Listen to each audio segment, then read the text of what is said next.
Razia knalpot bising atau brong yang dilakukan petugas gabungan Polres Aceh Barat bersama polisi militer guna mencegah terjadinya gangguan keamanan dan ketertiban masyarakat atau Kamtibmas selama bulan Ramadan. Polusi suara serta bau tak sedap yang ditimbulkan oleh kendaraan yang memakai knalpot brong tersebut membuat polisi tidak tinggal diam. Modifikasi kendaraan tersebut kerap disesalkan warga karena menimbulkan suara bising, apalagi ini bulan Ramadan, sangat mengganggu kenyamanan dalam beribadah.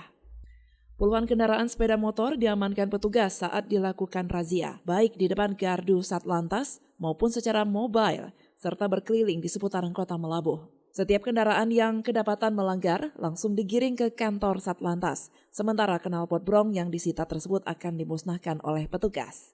Kegiatan razia knalpot brong kita laksanakan gabungan dengan TNI. Sistemnya kita laksanakan mobile, kita keliling, kita cari. Kalau memang ada, kita giring langsung ke pos lalu lintas. Untuk kendaraan, kalau memang surat-surat yang lengkap kita bebaskan. Kita tidak ada mempersulit masalah kendaraan, yang kita cita cuma knalpot brong. Sanksinya untuk ke depan kita harapkan supaya pelanggar membawa knalpot asli standar, kemudian kita buat surat pernyataan di tanda tangan peserta, ikut orang tua kita hadirkan ke kantor lalu lintas.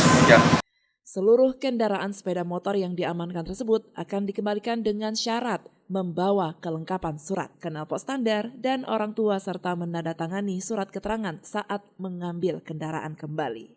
Dari Aceh Barat, Orien Saputra melaporkan untuk Puja TV Aceh.